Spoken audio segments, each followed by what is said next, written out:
I've been here before. I don't know why, but it hardly feels like I play anything new nowadays. I'm just playing the same few games on loop. I need something fresh. Hell, I might just go insane from the lack of change. I think I just need to switch consoles entirely. You know what? F the Wii U. That was for people from 10 years ago. It's time to start playing some Switch.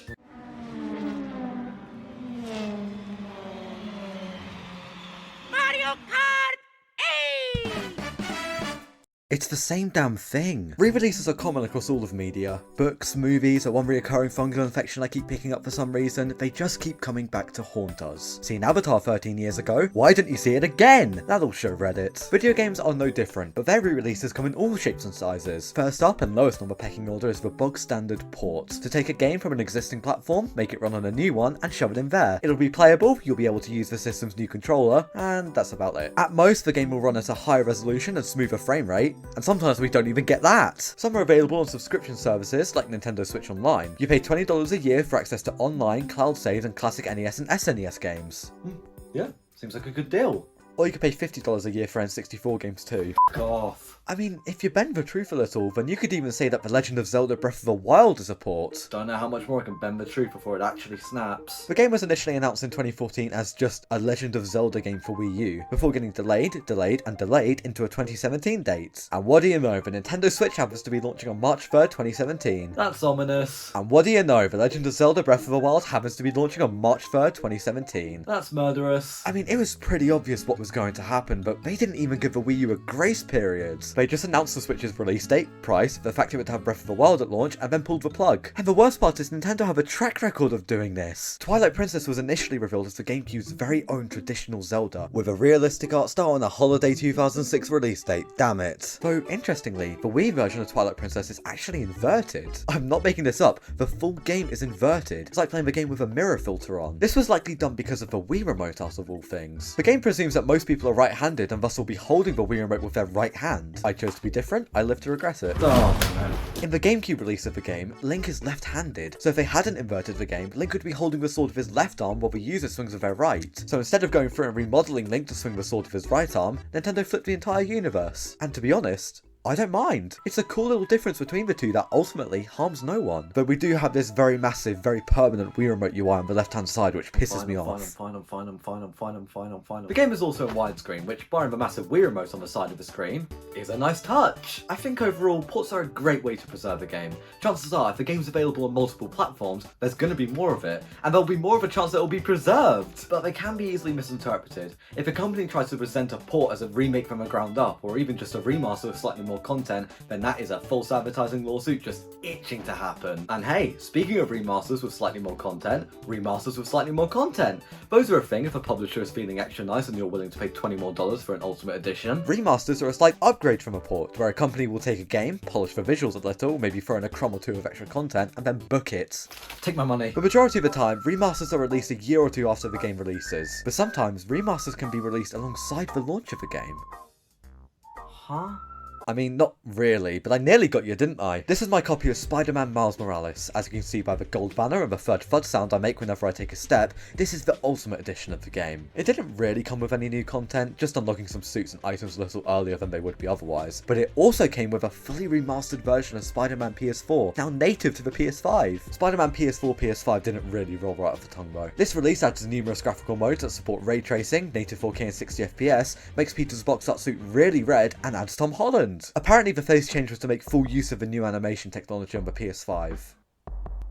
I doubt it. Let me put it this way, the new model looks suspiciously similar to Tom Holland, and considering he's easily the most popular Spider-Man of all time, Never said the best. I think it's pretty obvious they did it to make Peter more recognisable to a general audience. Speaking of making things more recognisable to a general audience, Mario Kart 8 Deluxe! Couldn't even tell that segue happened, it was so good. In April of 2017, Nintendo released Mario Kart 8 Deluxe, an enhanced version of the original Mario Kart 8 from Wii U. There are a few minor tweaks here and there, the game runs at 60 FPS instead of 59 FPS now, believe me, we noticed, but undoubtedly the biggest change is the all-new battle mode. It's completely overhauled compared to the spit in the face we got in the Wii U release. Actual dedicated battle mode maps, 5 separate modes, retro battle mode courses, it's near perfect. Mario Kart 8 Deluxe is honestly what I'd describe as the perfect enhanced edition. The game runs at least marginally better, some of the flaws have been remade and improved upon, and they changed Link a year later to use his Breath of the Wild design for no apparent reason.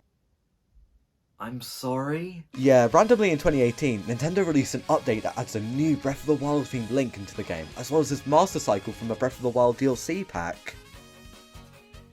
Why? Like, I get it, the DLC had just been released and Nintendo probably wanted everyone to know, because believe me when I say, Mario Kart 8 Deluxe owners count as everyone. I guess it was to bring the more recognisable Link to Mario Kart, considering Breath of the Wild was some people's first Zelda game, and might only know Link from there in his baby blue tunic and not his Santa's elf cosplay. But it still feels so random to release an update like that when everyone had been clawing at Nintendo for some new tracks, new characters, just some kind of paid DLC. Please, dude, I am trying to give you money. So I would certainly place 8 Deluxe pretty high up on the remaster scale, but what about those below it? Well, you have God of War 3 Remastered. Don't misinterpret this. By no means am I saying God of War 3 is a bad game. It just has a pretty poor remaster. It runs at a locked 1080p 60, which, yeah, is better, but that's it. Wait, they called it a remaster, but this is basically a port.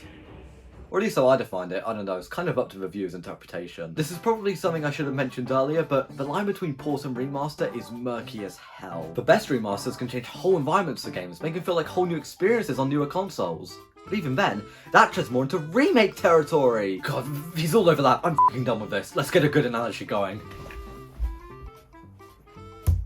So they call it The Last of Us, but there's 3 more games. That's false advertising. The Last of Us is a critically acclaimed PS3 game that has probably outstayed its welcome a little. The game initially released as a 2013 PS3 game, which already rings alarm bells in my mind. Whenever a game releases within the last year of a console's life, I set a calendar reminder for a year from now. Hardly fails. Fuck you, Warriors Woods. Why are you an NES game in 1994? You could have been so much more! The Last of Us Remastered released on PS4 in 2014, and it's The Last of Us, but really better looking this time. And it came with the DLC for the PS3 game, The Last of Us Left Behind. So they got updated visuals, extra content, and $100 missing from my wallet. Sounds like a remaster. Then The Last of Us Part 2 came out in 2020 on the PlayStation 4. I always assumed we were going to see a similar situation to The Last of Us on PS3, where the game's remastered for PS5 in a year or two, but nope. The Last of Us Part 1 released on PS5 instead, and it's The Last of Us.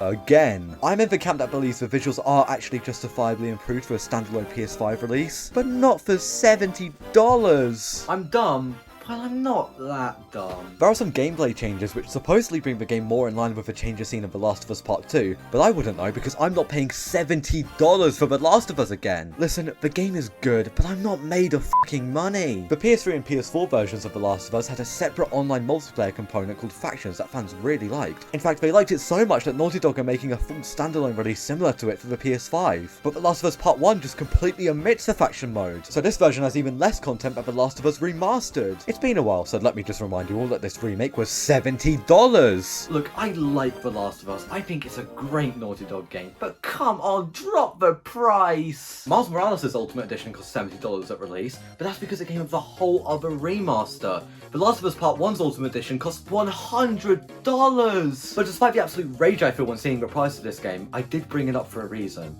It sets a good precedent for what a remake, remaster, and port should be defined as. A port is just a game on a new system.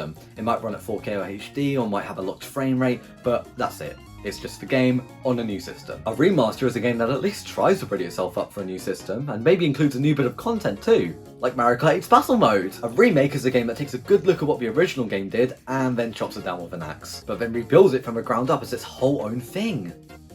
Or at least pretends to if you're The Last of Us Part 1. The Last of Us Part 1 is slacking on a remake scale. Let's bring out the big guns. The Legend of Zelda Link's Awakening initially released on the Game Boy, then got a deluxe edition on the Game Boy Color, then finally remade in 2019 for the Nintendo Switch. God, this game is gorgeous. It's very obviously remade from the ground up. The sound, graphics, gameplay, everything is completely overhauled. But it's still Link's Awakening. It also suffers from Zelda before Breath of the Wild syndrome, where I can only play it for a few hours, set it down for 2 months, and then completely forget what I was doing. But you can tell just how good of a remake this is just by looking at the cover. I mean, oh my god, the art style is perfect for a remake of a grid-based Game Boy game. Link looks like a little toy, I love it! While we're on the topic of Nintendo Switch-based remakes, Mario Party Superstars. That is not the sentence I thought would come out of my mouth. I mean, this is definitely stretching the definition of a remake a little. Superstars is more like a best bits compilation of the Mario Party series, with 5 N64 boards fully remade and a plethora of minigames from all across the mainline series represented here. They've even got the skin peeling one. I know what I'm doing with the palm of my hand for the next 48 hours. It's definitely an audible pick, and I would have loved to see some more boards from the GameCube parties or Mario Party 8 represented here. But I'll take what I can get. Plus, online multiplayer. It had it at launch. Take that, Super Mario Party. Okay, what else do we have here? Fine. Final Fantasy VII Remake Okay, you know what? F this, I'm done. was released in 2020 after much speculation from fans across the world. I think it's pretty apparent just how much is different here, including Square Enix's approach to releasing the games. Yeah, you heard me right, I used a plural. There's a first time for everything. Final Fantasy VII Remake is actually one of 3 parts, kind of similar to how the PS1 game was split across 4 discs, only you got all of those together when you bought the game. The remake is so big it's practically 3 separate games, with the sequel, Rebirth, coming out in 2023. Look, this is a very obviously top quality game, nothing will ever take away from that, and I'm sure the sequel will be on the same level, if not higher. But from what I've heard, the overall story is starting to head in a different direction compared to the original Final Fantasy VII. So bearing that in mind, is this even a remake? Or just an excuse to make another game called Final Fantasy VII? Using that and the decision to make the original full game into 3 separate remakes, how different can a remake be before it counts as its own full game? The answer is pretty different. I mean, yeah, the story takes a few turns, and the game is completely remade from the ground up, but I feel like most who have played Final Fantasy VII see the remake as just that. A remake of Final Fantasy VII. It's got Cloud, it's got Midgar, what else does a person need? Companionship? The only thing I'd worry about is if you're playing the eventual remake trilogy, bearing in mind it's just one long game stretched into 3 even longer games, could that end up feeling samey for people who played the original on PS1? Probably not. I mean, hey, I'm the guy who plays the same few games on loop. I don't know why you're trusting my opinion on JRPGs. Speaking of which, there's something I need to address to my shelf. I've been here before. I don't know why, but it hardly feels like I play anything new nowadays. I'm just playing the same few games on loop. Wow, that's some really great deja vu.